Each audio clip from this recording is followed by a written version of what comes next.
We're reading from Genesis 7, verses 11 through 17, and then verses 21 through chapter 8, verse 1. In the 600th year of Noah's life, in the 2nd month, on the 17th day of the month, on that day, all the sources of the vast watery depths burst open, the floodgates of the sky were opened, and the rain fell on the earth 40 days and 40 nights. On that same day, Noah and his 3 sons, Shem, Ham, and Japheth, entered the ark, along with Noah's wife and his 3 sons' wives. They entered it with all the wildlife according to their kinds, all livestock according to their kinds, all the creatures that crawl on the earth according to their kinds, every flying creature, all the birds, and every winged creature according to their kinds. 2 of every creature that has the breath of life in it came to Noah and entered the ark. Those that entered, male and female of every creature, entered just as God had commanded him. Then the Lord shut him in. The flood continued for 40 days on the earth. The water increased and lifted up the ark so that it rose above the earth. Every creature perished, those that crawl on the earth, birds, livestock, wildlife, and those that swarm on the earth, as well as all mankind. Everything was with the breath of the spirit of life in its nostrils. Everything on dry land died. He wiped out every living thing that was on the face of the earth, from mankind to livestock, to creatures that crawl, to the birds of the sky, and they were wiped off the earth. Only Noah was left, and those that were with him in the ark, and the water surged on the earth 150 days. God remembered Noah, as well as all the wildlife and all the livestock that were with him in the ark. God caused a wind to pass over the earth, and the water began to subside. If you stop and ask me how we're doing right now, so some of you have done that, and you'll see me on Sunday morning, and if I have the time to answer honestly, which I don't always, but one of the consistent things that you'll hear me say is that life is chaotic. Now, I might use the word crazy or hectic or busy, but it's all the same. I mean, just life is a little bit crazy right now. Now, most of it is chosen chaos, which means that my wife and I, for the sake of our kids, because of the stage of life we're in, we have chosen to enter into chaos for their behalf. So whether it be going to school events that they have going on, helping them raise money for their schools, helping them with homework, doing their laundry, installing a sensory swing in their room so they can swing around and relax, chauffeuring them around to their various sporting events and cheering them on. We're just in that season where most of our energy goes to managing our calendar and trying to stay in sync. And I mean that quite literally. The other day, my wife accidentally, somehow, one of our calendars got deleted off her phone, and it really threw us off. She's like, I don't know what's going on in our kids' lives because this calendar is gone. Yeah, that's a type of chaos, this kind of chosen type of chaos. I know we're not alone in that. A lot of you have your own versions of that. But there's another type of chaos that our lives sometimes enter into, and I would say that chaos isn't chosen. Maybe you've learned of a chronic sickness that requires multiple doctor's visits and phone calls and just the endless trying to figure out what's going on in the unknown. My son right now, we're trying to figure out something with his shoulder that he's had for a long time, and we're having to get these tests done and all these things, just trying to figure it out, right? Maybe there's unexpected division among family members, or maybe a relationship that you once valued is just kind of rocky right now. Maybe it's the death of a loved one, a friend, or maybe it's just the death of an ideal that you once held, or a relationship, or a dream. And so whatever it may be, when that chaos hits and when we sit in the waiting, we can wonder if the storms of life will ever subside. Will we be able to survive when the chaos of life hits us right between the eyes? And these are questions that I want us to consider and wrestle with as we enter into an ancient story about Noah and the flood this morning. This story is one of the most familiar in all of scriptures, and for good reason. However, what's interesting is when we first learn this story, it's normally a shallow, watered down version. And in that happening, I feel like we miss some incredibly beautiful truths about God's work in the world and his commitment to work through humanity. And if you caught those puns, yes, they were intended. So if you didn't, I said shallow and watered down. It was hilarious. So y'all can laugh. All right, good morning, church. Y'all can settle in this morning. I didn't introduce myself earlier. My name is Joel. I get to serve as one of the pastors here, specifically the pastor for preaching and oversight. And so it is a joy to just get to be a part of what God is doing among this family. So I'm glad to be a part. Like I said, we're continuing our Genesis series this morning. You just heard a kind of a snapshot of the text read. We're in chapter 7 all the way through chapter 8, verse 14. I will be bouncing around and kind of summarizing quite a bit. So if you want to follow along, we'll try to have the text on the screen when I reference it. But feel free to get out your scripture notebooks or your phone, whatever you use to follow along. We use the CSB version, but feel free to use whatever works. This story, it's like I said, it's well known. It covers what we're covering today, covers the time of Noah getting onto the ark and then the flood that follows up to when the waters begin to recede, actually finish receding.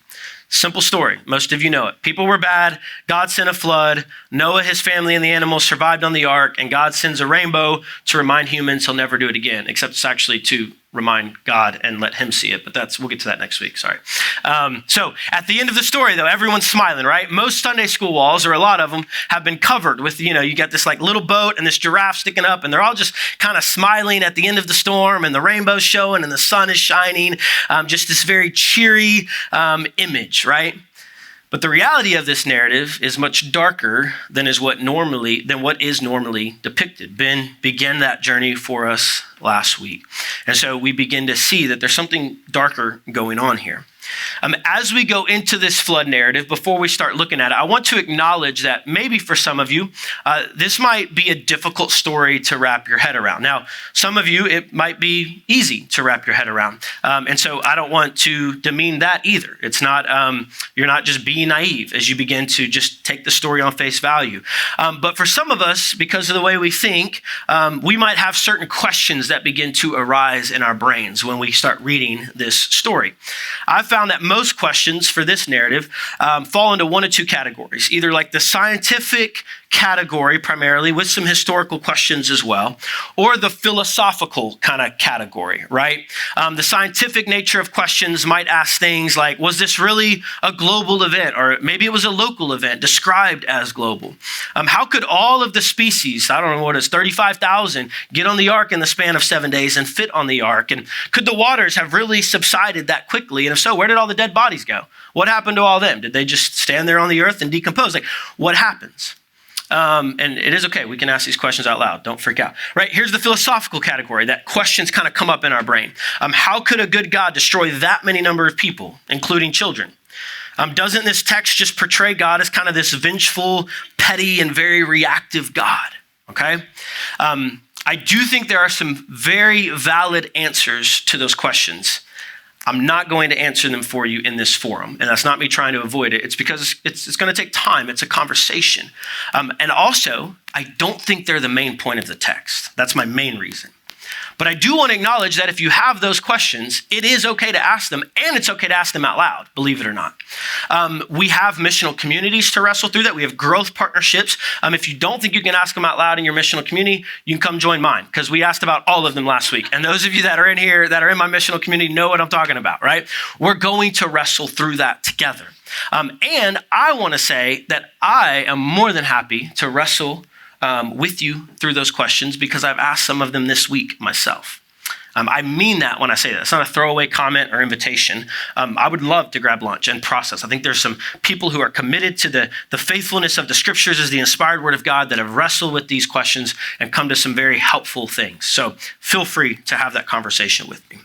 My ask for you this morning, though, is if you have those questions, I want you to set them to the side just for like 30 minutes, okay? I'm not saying ignore them, set them to the side forever, but for the next 30 to 35 minutes, I want to let the text just speak for itself. And here's the thing, the culture this text was written to would have asked none of those questions.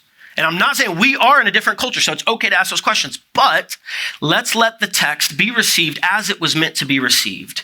And then we'll come back to those questions later. And I think you might find that the answers you're seeking might not be as crucial as they once were when we see the real meaning of the text. So that being said, all we're going to do is just walk our way through the narrative and let it speak for itself and kind of see how it's a beautiful thing, really, I believe. So, So big idea of the text up front, because it's easy to get lost in the weeds.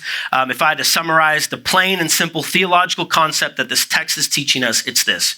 Through the waters of chaos, God will save his people.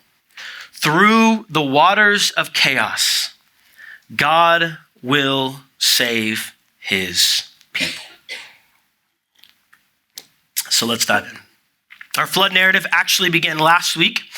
God sees the pervasive depravity of man on the earth, and he chooses to cleanse the evil from his good creation. So it's important to remember the context here. God created things to be tov, which is the Hebrew word for good or goodness. And our text tells us that humanity has chosen the opposite of tov, which is ra. It's the Hebrew word for evil. In chapter 6, verse 5 of Genesis, we're told that every inclination of humans was nothing but evil all of the time. This is intentionally very strong language. The problem doesn't start with God. It starts with the heart of humans. And God's response to this is one of regret and grief. It is very important that this flood narrative does not begin with God simply being annoyed by humans or even angry at humans, but rather with profound and deep sorrow and grief. God has a broken heart.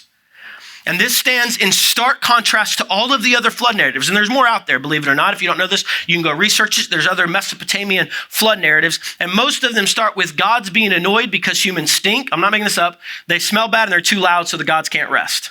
So we're going to put an end to them. So this vision is much different of this one true God, Yahweh.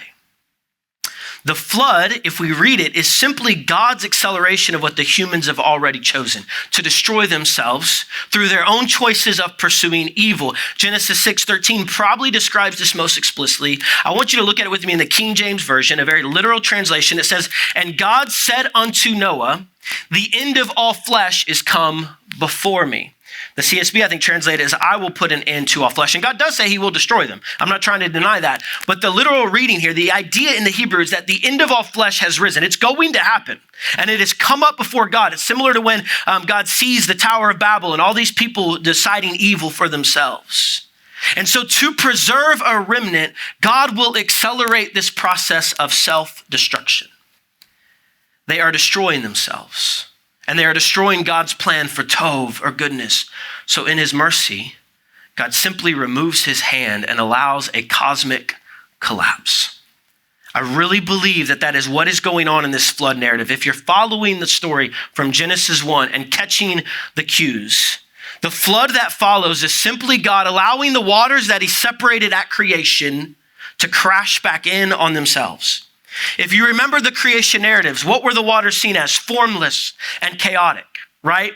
Without empty and void. And what did God do? He separated these waters above and below for the purpose of creating a place of dry land where he and humanity could flourish together. You have dry land, you have animals, you have harmony, you have plants for food. Like, it's just life-giving. It's this Eden, right? But sin destroys that. And God commences this decreation narrative where it all just, that's how it's described in verse 11 of our text, chapter 7. Look at the end of that. On that day, this is how it's described. All the sources of the vast watery depths burst open, and the floodgates of the sky were open. So the separating that happened at creation is being undone. I shouldn't say everybody, this is very strong language. I believe that most people who read this in the ancient Near East with the cosmology they had, how they thought the world was formed, would have completely understood this as a clear cosmic decreation story. That is why the language that is used is so total and complete. In its cultural reading, in the meta-narrative of Scripture, this is, I believe, the plain reading of the text. That's why the original readers would have never argued whether this was communicating a local or a global event. They would have all understood it as something even bigger, as cosmic.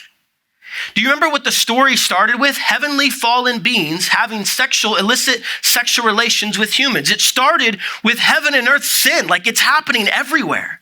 It's this big cosmic thing, and the response of God to that wickedness is to send this cosmic collapse of both heaven and earth, to send a decreation.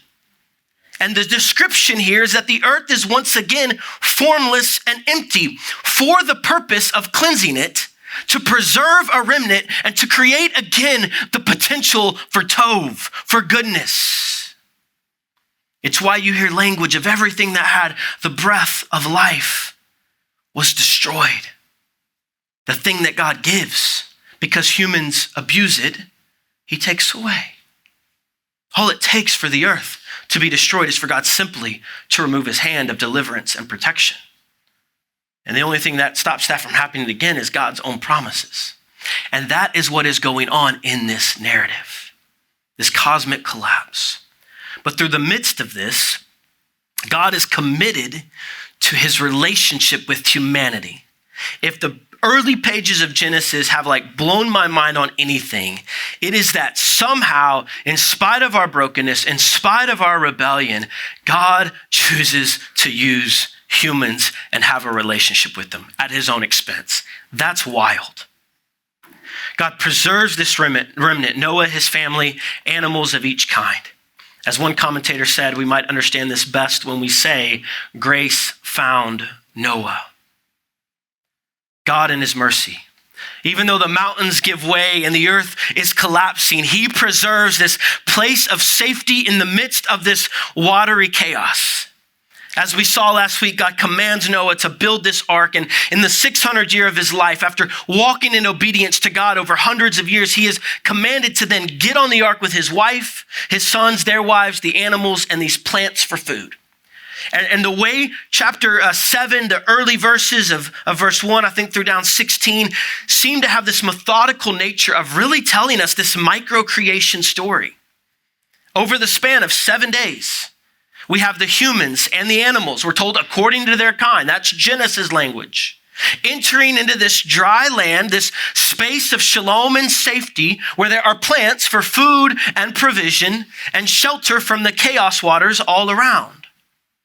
The author seems to be describing for us a mini Eden-like space in the midst of the chaos.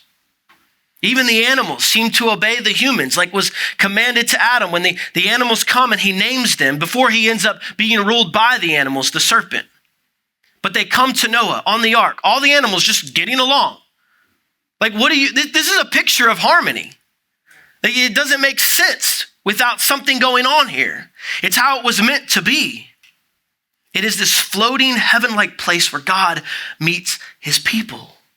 Even the language given to Noah in the building of this surprise 3-tiered ark, it reminds us of when Solomon is given the instructions to build a 3-tiered temple with the door in the side in 1 Kings 6. And I've already made the case that I believe all the tabernacles and temples and these dwelling places of God and humans were harking us back to Eden, and the ark kind of stands as this in the middle of both of them, seems to represent both of them. The ark is told to be covered in pitch for waterproofing. Makes sense, right? The word pitch is the same word translated atonement later in Leviticus. They both mean covering. It's the same exact word. It's this idea of the ark as a safe covering from the cosmic collapse that's taken place because of the sin of humans. Are you getting the picture? God's people get inside. God himself shuts the door, ensuring their provision. He himself will see to it that they will be preserved. What God says is going to happen, happens. By faith, Noah obeys, goes into the ark. The cosmic waters collapse and everything is destroyed. The decreation is complete. The cosmic collapse has happened. There's no more dry land. That's why we're told the waters cover the top of the mountains.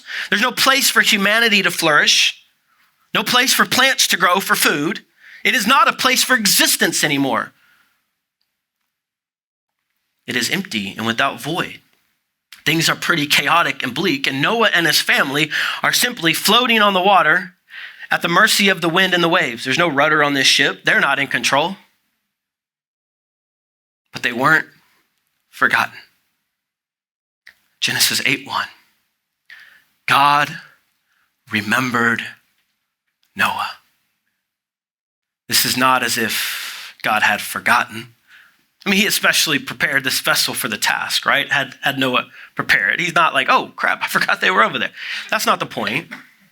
The narrator is talking from a human perspective. It can seem as if God had forgotten. So it is his positive way of saying God did not forget Noah. God sees his people, and he will not fail to carry them through the waters of chaos. And if you continue reading the next verses, they clearly describe a recreation story. We're going to get to it next week. It ends with be fruitful and multiply. That's very creation language. But even right here in chapter 8, verse 1, we're told that God causes a ruach, a spirit. It's the same word at creation, to pass over the waters. It's the same word when the Spirit was hovering over the waters that were empty and formless.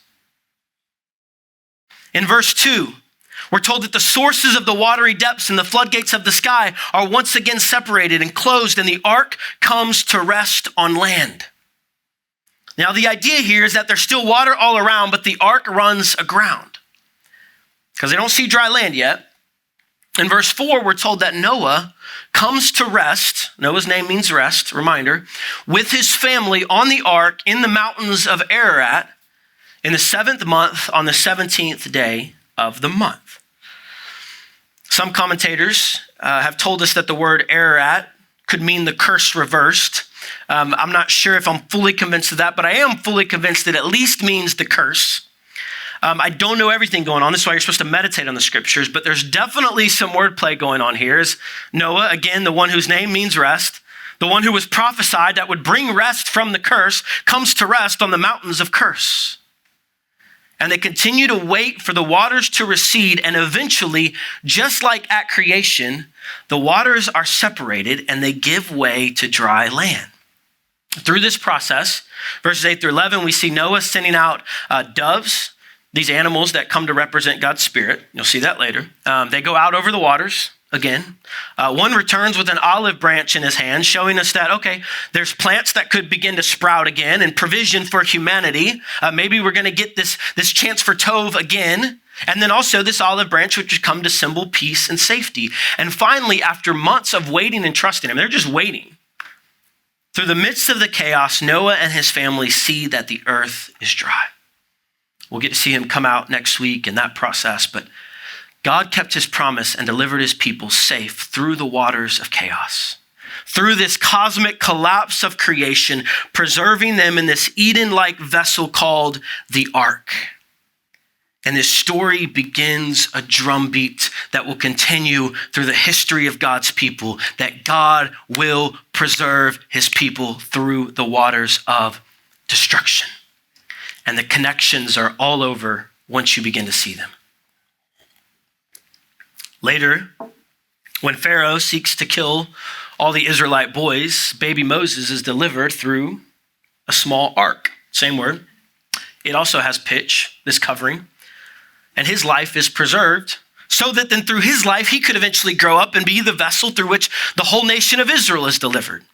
And guess what they're delivered through?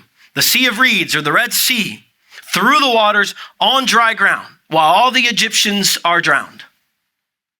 Later, we're told that they would remember God's provision through something called the Festival of Booths. It was this week-long festival that took place in the 7th month of the year. And they're supposed to remember God's provision for them out of Egypt and in the wilderness. And the day Noah's Ark came to rest is right in the middle of when they celebrate this week-long festival. Later, Joshua, another deliverer of God's people, would lead the people on dry ground through the Jordan River. And guess what the first thing to cross is when the waters begin to part? Is the Ark of the Covenant that goes forth. The ark bearing the tablets of God's promises for his people. And then the prophets, especially Isaiah, begin to build on this theme, and they speak often of deliverance through the waters and safe passage through the chaos of life, through an anointed one. A one who will deliver and bring righteousness. I'm just going to read some scripture and let you follow the flood narrative hyperlinks. Isaiah 43:2, we read it earlier. When you pass through the waters, I will be with you, and the rivers will not overwhelm you. Isaiah 45:8, look at this. Heaven sprinkle from above, and let the sky shower righteousness. Let the earth open up so that salvation will sprout and righteousness will spring up with it. I, the Lord, have created it. The heavens open and the earth opens, just like in the flood, but this time it's not judgment, it's salvation and righteousness that are flooding the world. Isaiah depicts this truly righteous one, among whom the Spirit, the Ruach of the Lord, will rest, who will bring this Eden-like place of dwelling where God will meet with his people and the animals and everyone will live in harmony. The curse will be reversed. Look at Isaiah 11:1. It says, then a shoot will grow from the stump of Jesse, this little small branch, but from it his roots will bear fruit and the Spirit of the Lord will rest on him. Skipping down to verse 5, righteousness will be a belt around his hips. Faithfulness will be a belt around his waist. The wolf will dwell with the lamb, and the leopard will lie down with the goat. The calf, the young lion, and the fattened calf will be together, and a child will lead them. Look at verse 8, an infant will play beside the cobra's pit, and a toddler will put his hand into a snake's den. They ain't playing with the snake because the snake's destroyed. But they can just hang out by the place where he used to dwell. They will not harm or destroy each other on my entire holy mountain. Why? What's going to fill the earth now? The land will be as full of the knowledge of the Lord as the sea is filled with water. The vision is of the children in harmony with the animals. There's no more harm or destruction, church. This is how it was supposed to be.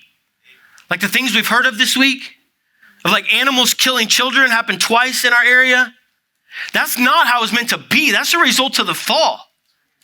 It was not supposed to be that way. There's supposed to be harmony, not death. And there is one promised who will fix this. This shoot of Jesse, among whom the Spirit rests, is none other than Jesus, the true ark and the temple of deliverance, who will bring rest to his people through the waters of chaos. That is what baptism begins to depict. You wonder why Peter references the flood in regards to baptism. He's following this narrative. Jesus' baptism in Mark 1, this is what we read. These biblical authors are genius. As soon as he came up out of the water, he saw the heavens being torn open and the Spirit descending on him like a dove. And a voice came from heaven, "You are my beloved Son. With you I am well pleased." Immediately, the Spirit drives him into the chaotic wilderness. He's in the wilderness 40 days being tempted by Satan with the wild animals, and the angels are ministering to him. You can spend a lot of time, just go back and read that. Contemplate. Mark also records Jesus sleeping on a boat in the middle of a storm. Everyone's like, what's going on? Full trust. He's just sleeping. Ceases the wind and the waves with his words. What man is this, that even the wind and the waves obey him? He also walks on the waters in another story. Jesus also says that my own body is the temple which will be torn down and raised up. It's this ark of deliverance through which the world will be saved. He is the perfectly righteous one. And just like Noah's family, all who identify with Christ will be atoned for, will be covered, will be saved. Because this Jesus not only lived the perfect life, he entered into the cosmic chaos and destruction of the sin of humanity. On a cross made of wood, Jesus hangs suspended between earth and sky, just like this ark of wood as it floats on the waters. Except the cross was not for Jesus' own deliverance, but for yours. For Jesus, the wooden instrument of salvation meant his death, not his life. Mark records another cosmic collapse. The sky goes dark unnaturally. And the cosmic collapse is happening again, but this time it is all being focused, laser focused on Christ himself. Jesus is bearing the full weight of God's wrath against sin. He cries out. He breathes his last. Like all of those in the watery depths of the flood, the breath of life is gone from his body because he has thrown himself into the cosmic destruction.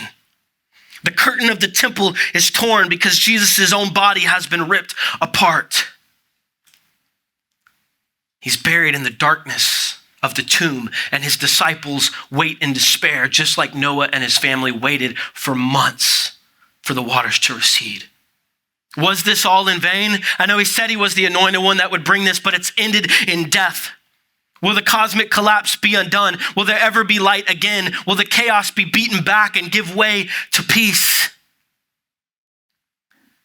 And they sit on Saturday waiting, like many of us, in the middle of our lives. And on Easter morning, on the first day of the week, the answer is given.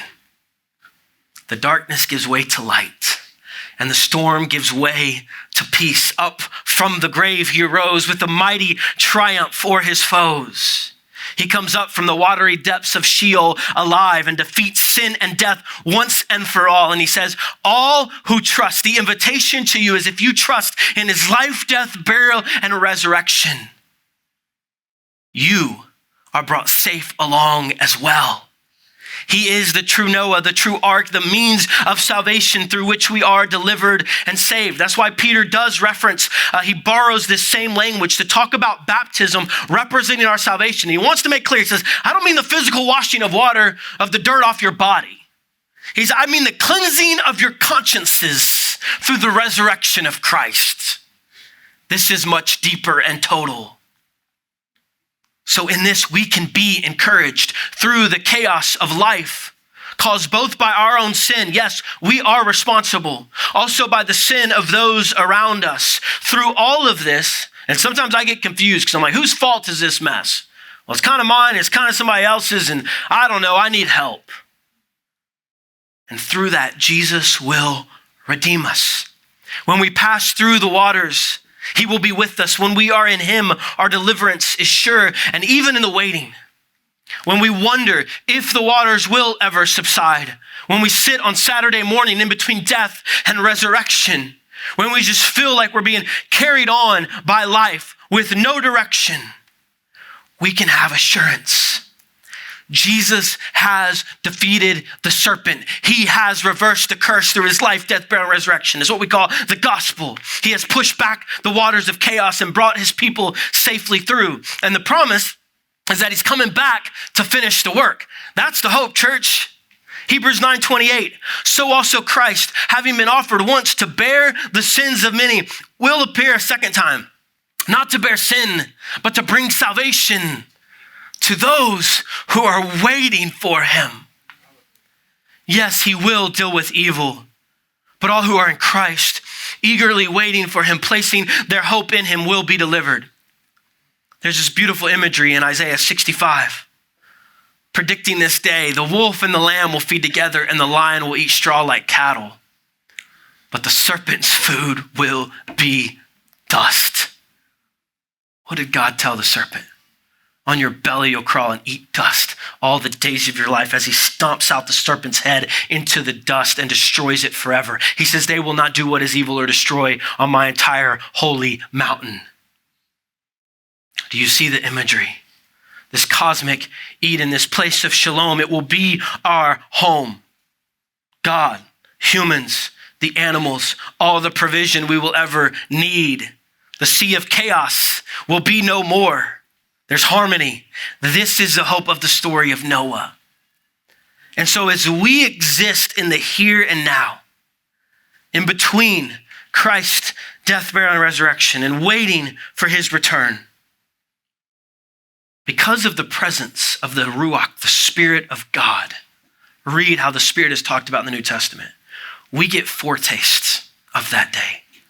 We don't have to wait. Yes, in its fullness we do, but we don't have to wait. We get these little arcs of Eden, if I can call it that, in the midst of a world of chaos. I mentioned at the beginning of my sermon that Christy and I have some chaos in our life right now. Some chosen, some kind of silly in one sense, and some not, some deeper things. And one place of deliverance that we have found in the midst of our chaos might sound silly, but it's our back porch. It's this perfect, almost perfectly square little place that we have. We got it screened in. We've got a little fire table and a fit. We'll bring our little fire table. I don't know why I think I was saying fire pit. I don't know where fit came from. That's weird. Anyways, we got this little like fire table that we have there in the middle. Then we'll bring our little heaters and put our blankets over our legs where we just stay nice and warm on a chilly night. Don't have to worry about bugs because the screened in porch. And it's like this little oasis in the desert. Like our whole world could be falling apart. There could be laundry all over the house, just in various piles. My wife's and kids, so I can say that as if it's just her job to do laundry. There we go. There's my misogyny coming out in real time. I'm not even going to try to explain that. All right, I'm going to move on. Our kids could be fighting like crazy inside. There could just be like the world falling apart. Our schedules might be crazy. But when we walk out and we just shut that back door, pretend it doesn't all exist, and it becomes like our little ark of shalom in the midst of chaos. And like for that 30 minutes or whatever we can manage that night, no matter what else is going on, we're at rest. It's our Eden. A simple illustration. But the reality is, having those spaces of rest and Sabbath, whatever that is for you, point us to something that our hearts long for when things are okay, when things are at rest. And here's what happens. The Spirit of God does this. And because the Ruach, or the Spirit of God, is within us, that rest does not have to be limited to a back porch. When you find those somehow, these sweet moments of peace in the midst of cancer treatment or in the midst of deep sickness, when you find this song of joy that arises as you're riding in your car out of nowhere in the middle of broken and strained relationships, or you find this like your dreams are just shattered and left on the ground and somehow you're like, I'm okay with this. You are in control, God. You do have this. And these are the shadows of Eden in our hearts. The Spirit of God reminding us that things are not as they should be, but one day they will be. There is hope beyond the storm. There is a new creation coming. And for those who are in Christ, you are safe and you are secure, and he will hold you fast. Through the waters of chaos, God will save his